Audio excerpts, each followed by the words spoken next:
It's so ominous. The switch up is so ominous. This is why I'm saying, like, pure bloodless sociopath.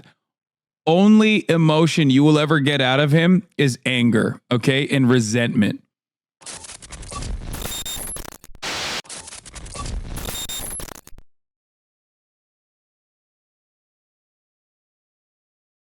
Why does chat not like him? He's a careerist. He's dangerous. He's a dangerously neoliberal individual who is literally like the classic bicoastal elitist archetype. I mean, he worked at fucking McKinsey. He's easily the best orator in the Democratic Party. Stop hating Hasan. Bro, what are you talking about? Look at Donald Trump, man. What are we talking about? Oh, he's the best orator. Like, that shit's not enough. He reads this fucking phony. Okay?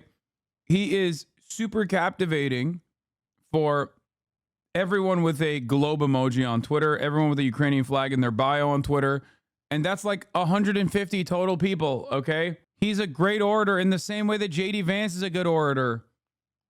They're both like utilizing this TED Talk style of speaking. It matters not how you feel about it. It matters how everyone else reads his character. When freedom was something you usually heard talked about on the Republican side and among conservatives. But right now, I think we have many, many examples why Americans will experience more secure freedom under a Kamala Harris presidency than under a return to the chaos of Donald Trump and the systematic reduction of freedom, starting, of course, with Donald Trump following through on his promise to end a woman's freedom to choose and access abortion rights in this country. Well, and Donald Trump said today that he does want to debate Vice President Harris, maybe more so than once. One of the issues that only after backing out of the debate he already agreed to, though, right? Somehow today he has an issue with doing it with ABC. Right, but he didn't when he agreed to it in the first place, right? I mean, I think the interesting thing about this is what changed from when he said he was ready to do an ABC debate and when he now says he's not. ABC didn't change. Donald Trump didn't change. But there's a new candidate, and clearly he hesitates to debate her on the exact same terms that he thought so you think would be okay. Afraid. Scared to debate her? Yeah. Why do you think so? Because I think she is going to be so effective, and she's going to lay bare his inability to talk about anything but himself and his past. I think what you'll see is two things that I'm excited for Americans to see. Yes, the contrast, the way, as she laid out very powerfully, she, as a prosecutor who has defended people from people like Donald Trump, is going to remind everybody about that record, but also a contrast in governing records. She's going to be, I think, very effective in reminding Americans that on issue after issue, they already agree with us. They already agree with her and Democrats. Americans agree with Democrats and disagree with Donald Trump on taxes and his agenda of tax cuts for the rich. They agree with Kamala Harris, Democrats, and disagree with Donald Trump on his removal of the right to choose in this country. And gun violence, marriage, you can go on down the list.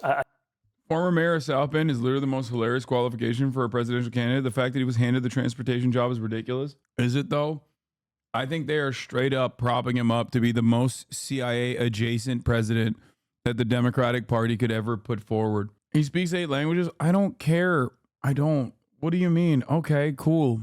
Great. He's a fucking nerd, okay? Shut up. I hate how fucking corporate he is. Listen, man, Mitt Romney is also this like brilliant corporate guy.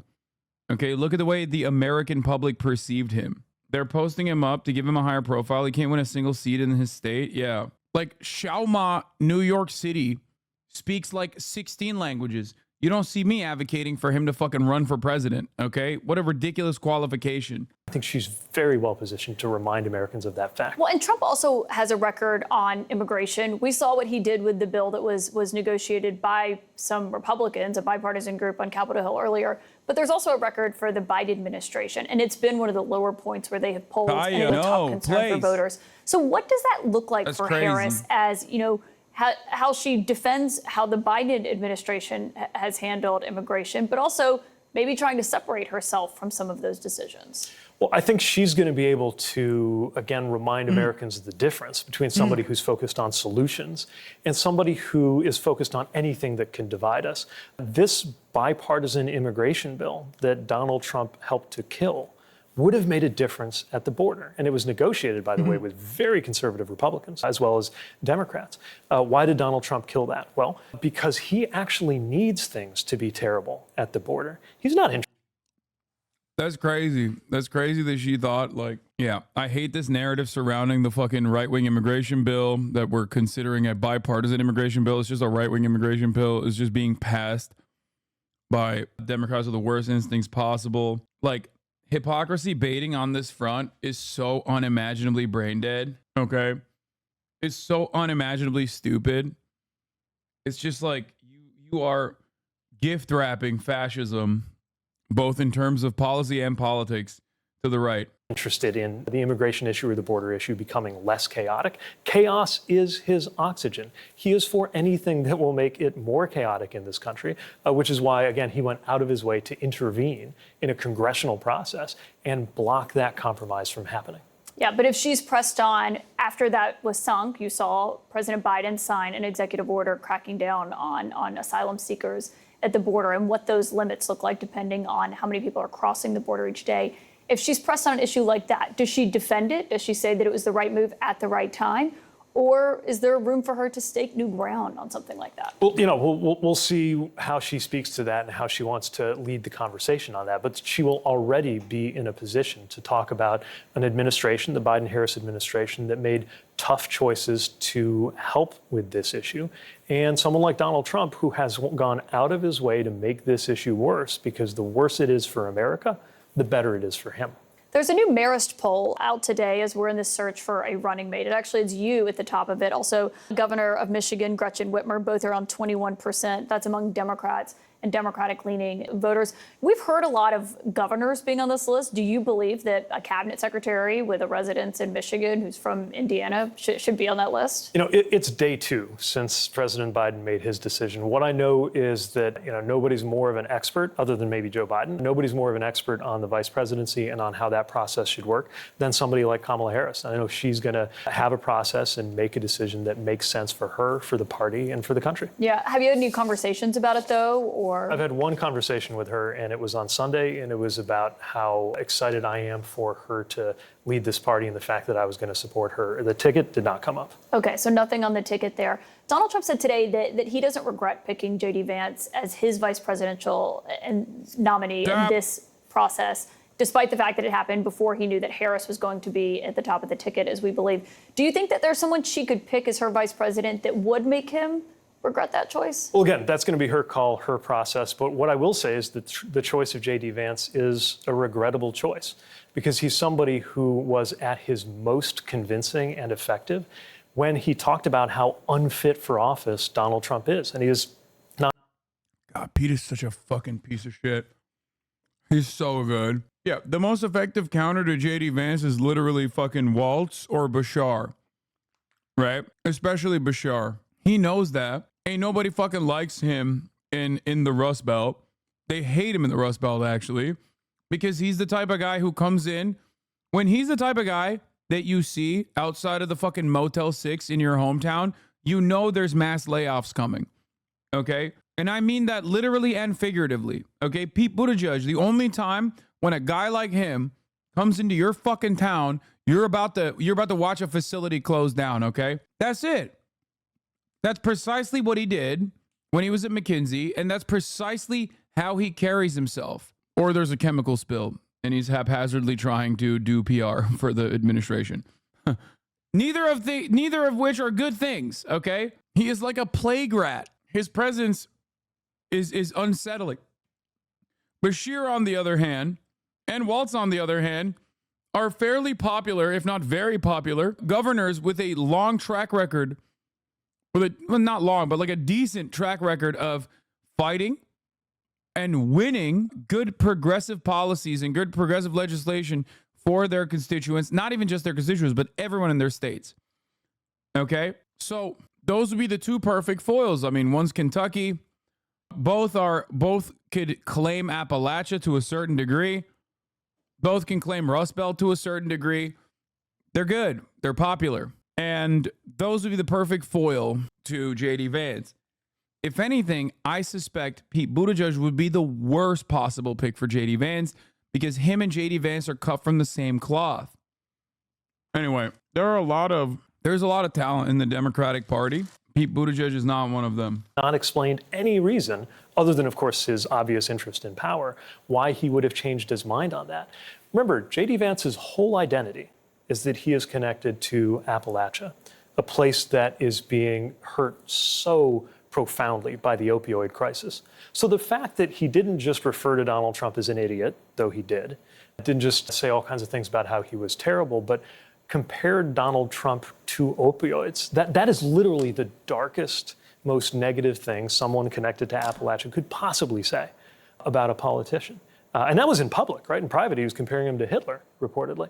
He has yet to explain why his opinion would be any different other than his own search for power. So when he says, I watched Donald Trump in office, that's what changed my mind, you're not buying that. That doesn't make any sense, especially coming from the Midwest. He's from Ohio. I grew up in Indiana and live in Michigan. I have seen how the industrial Midwest went into a manufacturing recession under Donald Trump and has experienced a manufacturing renaissance under the Biden-Harris administration. Why is that? Because the Biden-Harris administration has led on policies that have factories rising out of the ground of places, including places like near where I grew up, that haven't seen this kind of investment in a generation.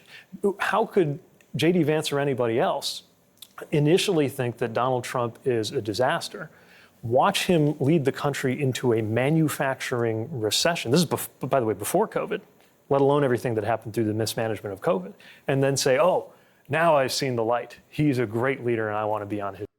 There's absolutely no delay in his response. He's really conversational. It doesn't feel scripted like other candidates. Fucking hate this community, dog. Y'all are literally going to neoliberal prison, okay? Under the Pete regime,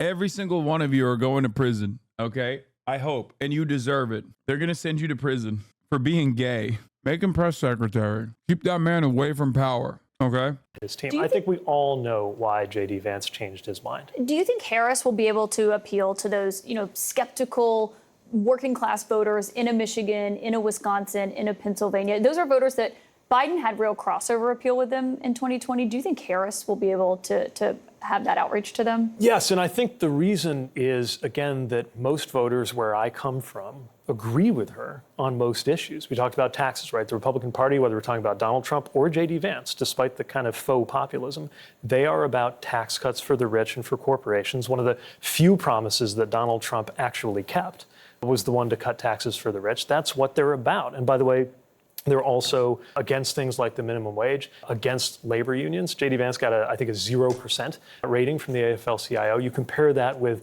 Kamala Harris, who is a distinct leader in her own right, but also part of an administration that is the most pro-union in modern American history.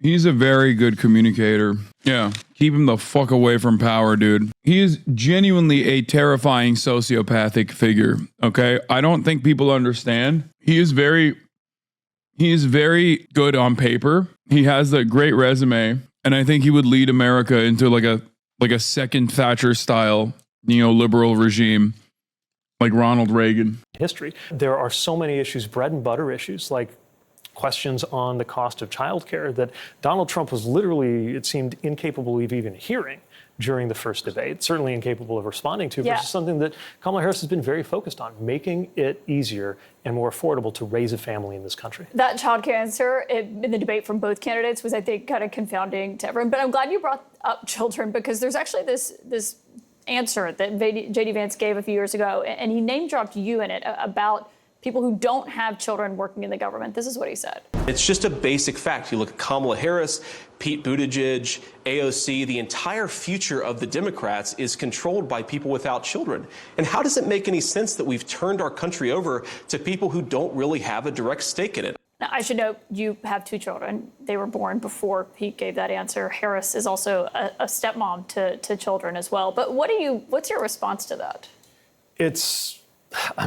The really sad thing is he said that after Chasten and I had been through a fairly heartbreaking setback in our adoption journey. He couldn't have known that, but maybe that's why you shouldn't be talking about other people's children. And it's not about his kids or my kids or the vice president's family.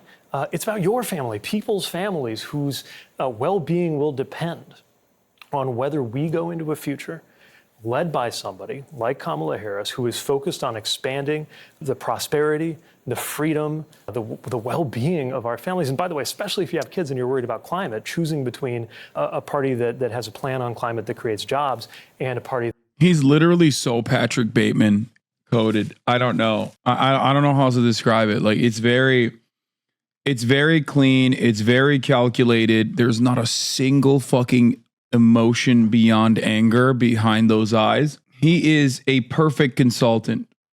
Nothing more dangerous than a balding gay man. This is what Mitch McConnell sounded like as a young man. Probably. I don't know. I mean, Mitch McConnell was a young man in like 1930s. So.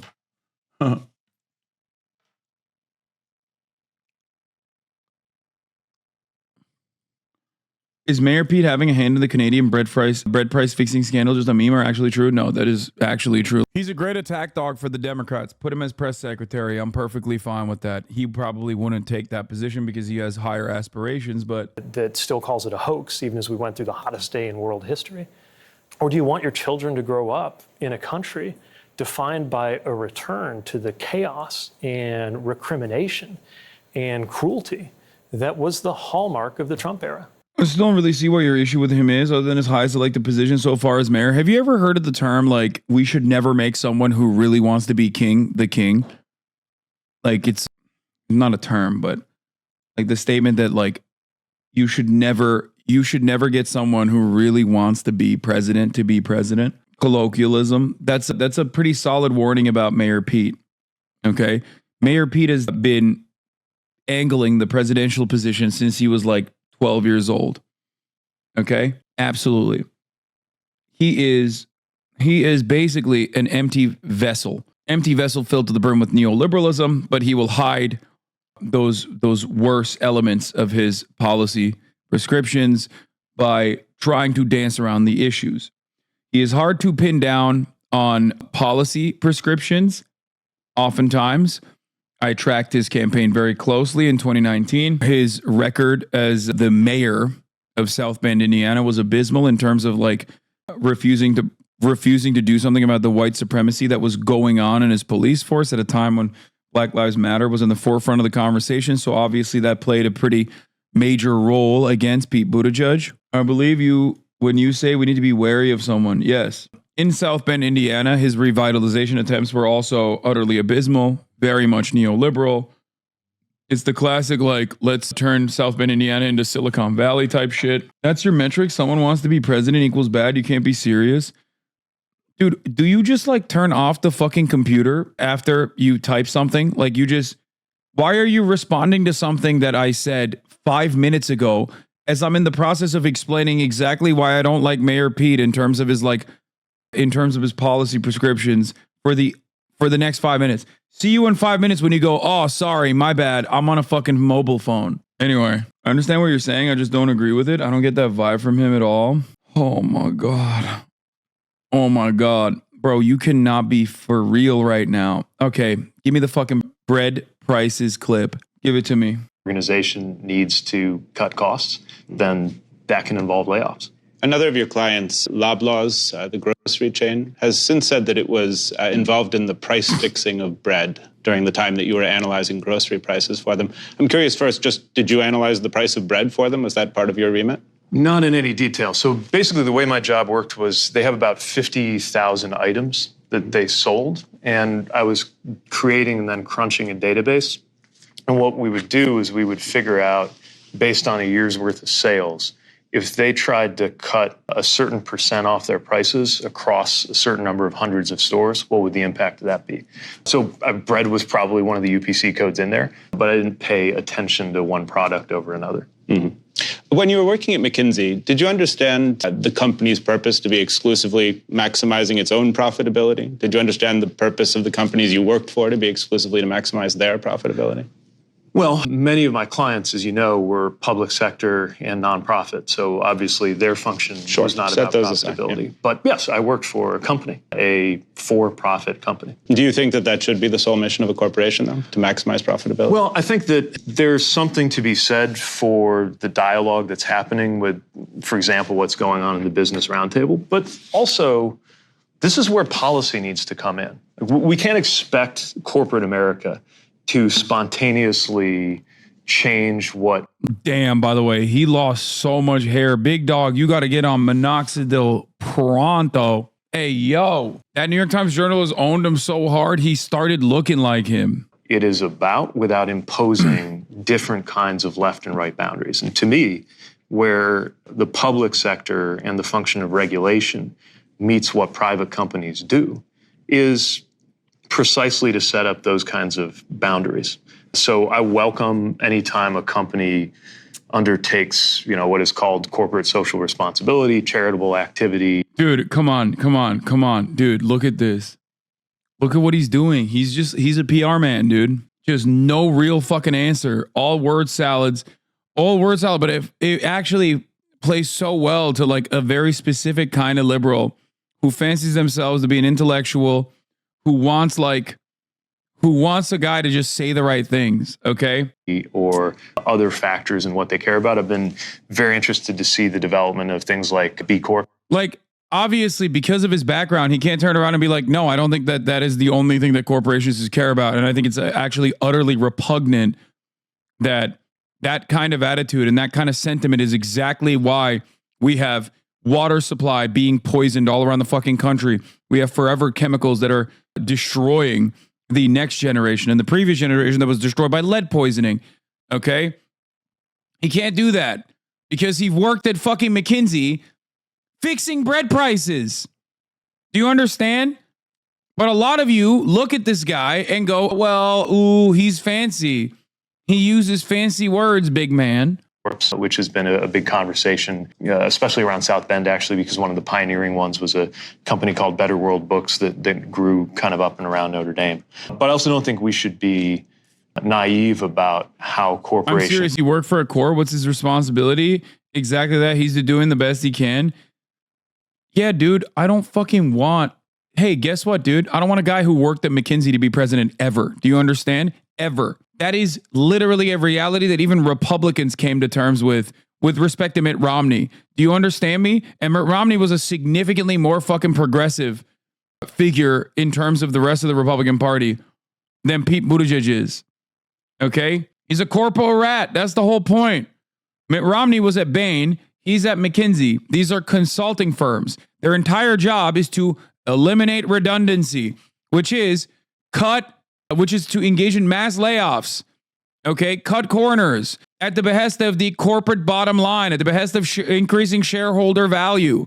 That is all these guys do. They're fucking mercenaries. They go from company to company. That's why I said jokingly, when that rat shows up in your town, the coal mine's shutting down. When that rat shows up in town, nurses are getting fucking laid off, okay? His face is one that only spells doom and gloom for the middle of America, okay? Behave unless they are regulated to ensure that their profit-seeking activities don't cause harm. And in your view, if a company engages in criminal conduct,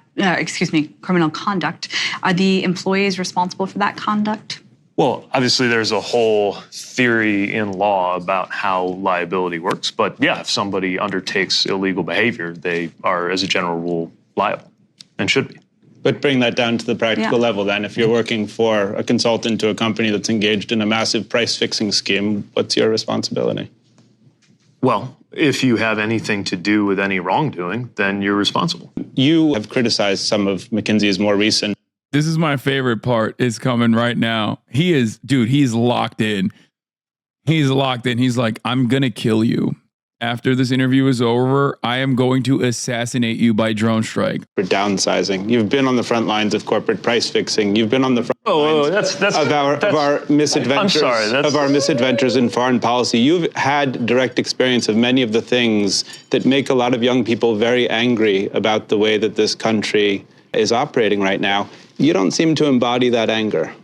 So the proposition that I've been on the front lines of corporate price fixing is just to get that out of the way. You worked for a company that was fixing bread prices. No, I worked for a consulting company that had a client that may have been involved in fixing, or what was apparently in a scandal. I was not aware of the Canadian bread pricing scandal until last night. But do you feel the anger that many young people feel about the state of Yeah, of course, because it destroyed my city. I grew up surrounded by crumbling factories.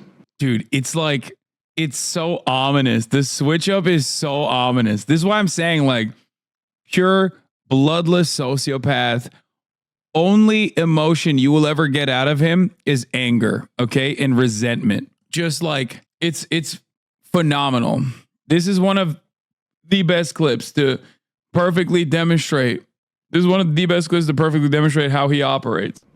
My city lost 30,000 of its 130,000 people, largely before I was born. So I'm under no illusions about the problems that are present in American capitalism generally, and were unleashed beginning with the Reagan era specifically.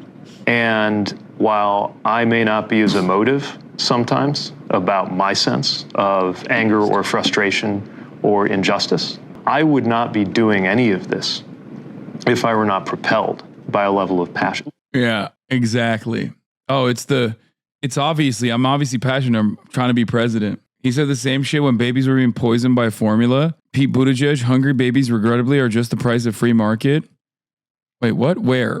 Sitting down on CBS's Face the Nation this week, Transportation Secretary and billionaire darling Pete Buttigieg addressed the infant formula shortage that sent parents around the United States scrambling to find ways to feed their babies. Asked about the sluggish federal response to a crisis regulators were informed about as far as back in October.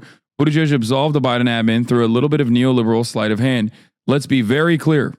This is a capitalist country. The government does not make baby formula, nor should it. Companies make formula. It was the company that screwed up, Buttigieg insisted, and now it's the government's job to get the contaminated plant that helped lead to the shortage back up and running quickly and safely. At heart, this is just a lazy bit of political ass covering. In reality, the Biden admin had a great deal of responsibility for what happened. This is true, okay? This is literally true. Months prior, they should have figured out that there was like contamination occurring.